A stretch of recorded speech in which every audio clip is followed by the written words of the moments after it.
Hello दोस्तों, कैसे हैं आप सभी। मेरा नाम है दिव्या वर्मा और आप सभी हैं मेरे साथ इंडिया के बेस्ट स्टडी चैनल पर, जिसका नाम है स्मार्ट स्टडी 101। दोस्तों, आज हम लोग बात करने वाले हैं बीए सेकेंड ईयर की ड्राइंग के बारे में। आज आपका टॉपिक रहने वाला है मुगल कालीन चित्रकला। दोस्तों, वीडियो पसंद आती है तो वीडियो को लाइक शेयर कर दीजिएगा, और अगर चाहते हैं आप हमारे साथ जुड़कर पढ़ना तो चैनल को सब्सक्राइब भी ज़रूर कर दीजिएगा। चलिए दोस्तों, आपका ये टॉपिक बहुत ही ज़्यादा इम्पॉर्टेंट है। टाइम को वेस्ट ना करते हुए वीडियो को स्टार्ट करते हैं। दोस्तों, आज का आपका टॉपिक रहने वाला है मुगल कालीन चित्रकला। दोस्तों, ये आपका टॉपिक बहुत ही ज़्यादा इम्पॉर्टेंट है, ठीक है। अगर आपने ये टॉपिक नहीं पढ़ा ड्राइंग में तो समझ लो कुछ नहीं पढ़ा, ठीक है। एक आपका ये टॉपिक मुगल कालीन चित्रकला और दूसरा जो आपका अजंता वाला टॉपिक है, ठीक है। ये दोनों टॉपिक बहुत ही ज़्यादा इंपॉर्टेंट है, बहुत ही ज़्यादा, ठीक है। इसलिए आप लोगों को ये टॉपिक बहुत ही ध्यान से पढ़ना है, ठीक है। और एंड तक आप लोगों को वीडियो पे बने रहना है, ठीक है। आराम से पूरी वीडियो देखना है, ठीक है। अगर कुछ भी आप लोगों को समझ में नहीं आता है तो कमेंट करके आप लोग पूछ सकते हैं। आपके सारे क्वेश्चंस के आंसर यहाँ पर दिए जाएंगे। तो दोस्तों, आज हम लोग मुगल कालीन चित्रकला पढ़ने वाले हैं, जिसमें हम लोग पढ़ेंगे बाबर के बारे में, हुमायूं के बारे में, अकबर के बारे में, जहांगीर के बारे में और शाहजहां के बारे में, ठीक है। चलिए आगे देखते हैं।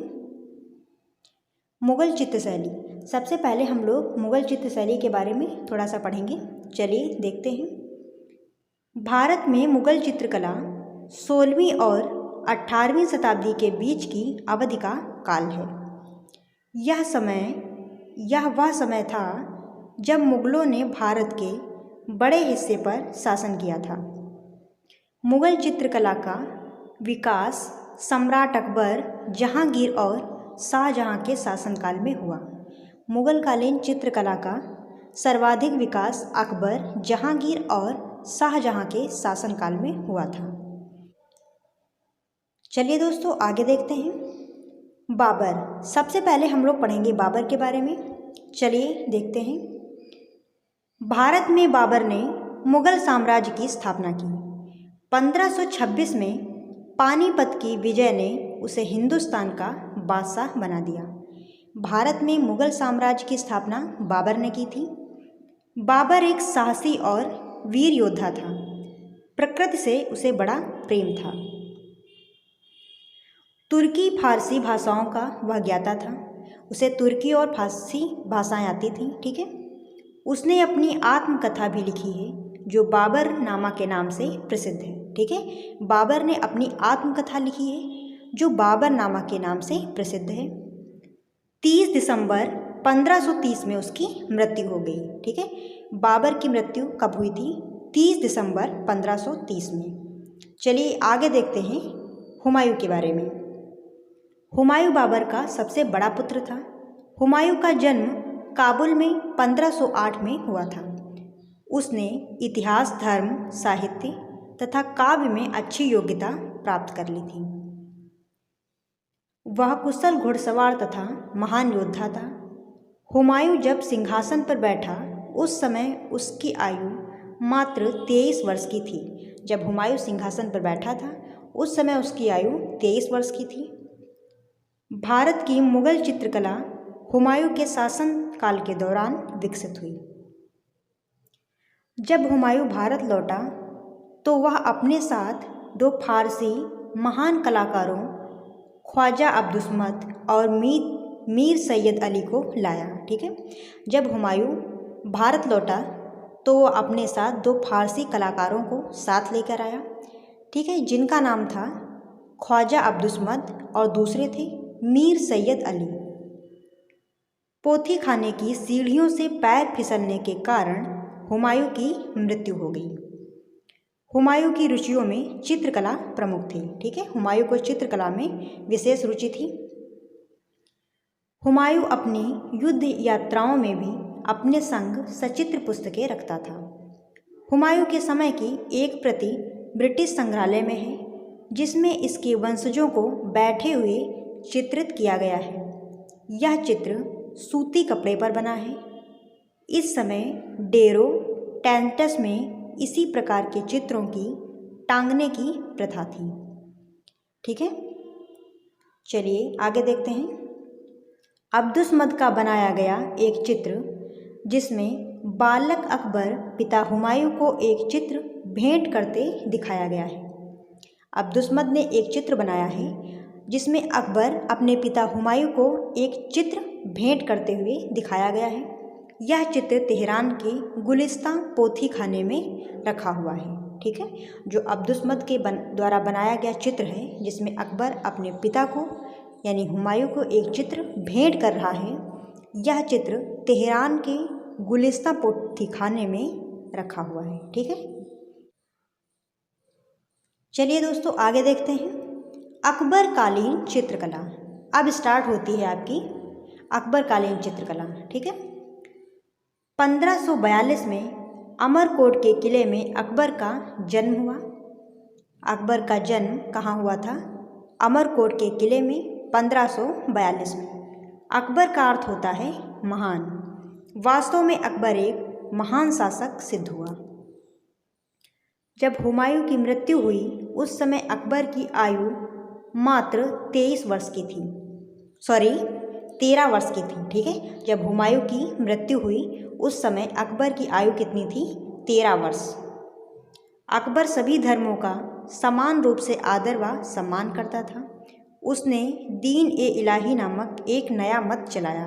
ये काफ़ी बार पूछ लिया जाता है कि दीन ए इलाही नामक मत किसने चलाया था? तो ये अकबर के द्वारा चलाया गया था। अकबर ने अपने दरबार में हिंदुओं को ऊंचे ऊंचे पद दिए। राजा टोडरमल, राजा बीरबल और राजा मान सिंह उसके दरबार के प्रमुख सभासदों में शामिल थे। वह स्वयं पढ़ा लिखा ना होते हुए भी कला और साहित्य में विशेष रुचि रखता था। उसके दरबार में अब्दुल रहीम खानखाना जैसे कवि तथा तानसेन जैसे प्रसिद्ध संगीतज्ञ थे। अकबर ने अपनी राजधानी फतेहपुर सीकरी में स्थापित की। यहीं पर महान अकबरी चित्र शैली का विकास हुआ। अब आगे देखते हैं अकबरकालीन प्रमुख लेखक व ग्रंथ। अकबर के दरबार में तुलसीदास, रामचरितमानस इनकी पुस्तक है।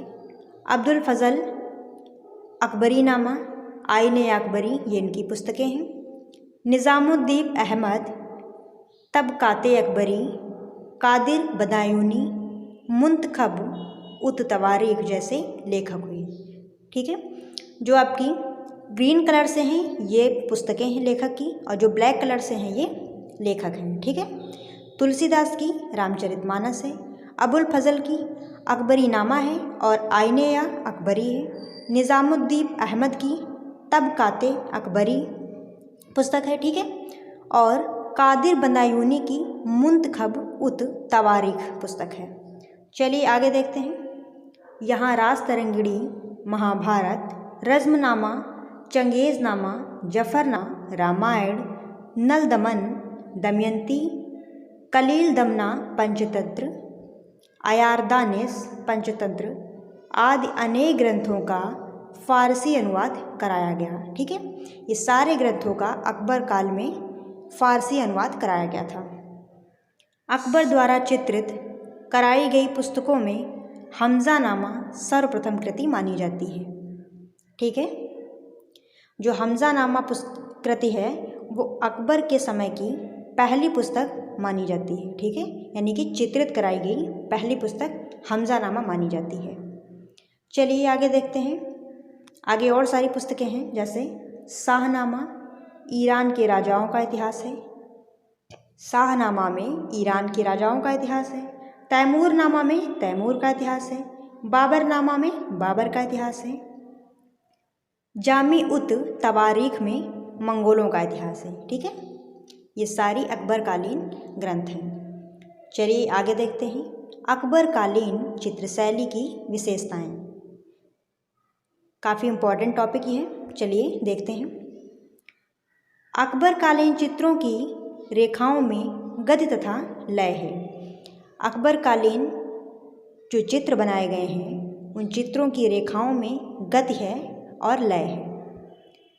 यहाँ चमकदार रंगों का प्रयोग हुआ है, लेकिन ईरानी चित्रों वाली बेतहासा चमक नहीं है। चेहरे प्रायः 1 चश्म तथा 1.5 चश्म के बनाए गए हैं। पुरुषों की वेशभूषा जामा चाकदार व कहीं कहीं घेरदार ऊंचे पजामे तथा पगड़ी देखी जा सकती है।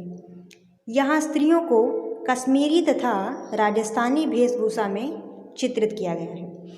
अकबरकालीन जो चित्र बनाए गए हैं, ठीक है, वो चेहरे प्रायः 1 चश्म के हैं और 1.5 चश्म के हैं, ठीक है। और जो पुरुष आकृतियाँ हैं उनमें घेरदार ऊंचे पजामे बनाए गए हैं और पगड़ी बनाई गई है। और जो यहाँ पर स्त्रियों के चित्र हैं, ठीक है, उनमें स्त्रियों को कश्मीरी और राजस्थानी वेशभूषा में चित्रित किया गया है। चलिए आगे देखते हैं। चित्रों की माप प्रायः सभी पूर्ववर्ती भारतीय लघु चित्रों से बड़ी है। चित्रों के बीच बीच में ग्रंथ से संबंधित सुलिप की पट्टियाँ खींची गई हैं।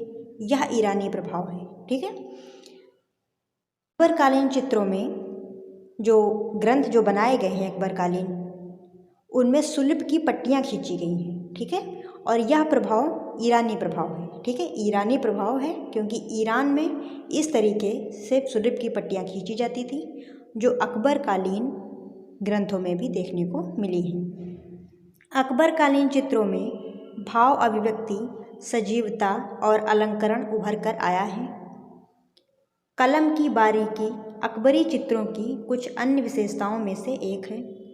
अकबरी चित्रों में ईरानी व भारतीय तत्वों के साथ साथ यूरोपियन तत्वों की भी झलक देखने को मिलती है, ठीक है। अकबरकालीन जो चित्र हैं उनमें ईरानी और भारतीय तत्वों के साथ साथ यूरोपियन तत्वों की झलक भी देखने को मिलती है।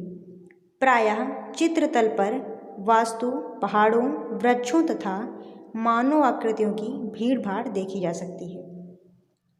कहने का मतलब दोस्तों ये है कि चित्रतल पर वास्तु यानी कि भवन वगैरह और पहाड़, वृक्ष और मानव आकृतियों की भीड़ भाड़ देखने को मिलती है। ठीक है दोस्तों, आज के लिए बस यहीं तक। अगर आप लोगों को वीडियो पसंद आई है तो वीडियो को लाइक शेयर कर दीजिएगा और चैनल पर नए हों तो चैनल को सब्सक्राइब भी कर लीजिएगा। फिर मिलते हैं दोस्तों ऐसी ही किसी नई वीडियो के साथ। तब तक के लिए बने रहिए हमारे साथ। धन्यवाद। जय हिंद।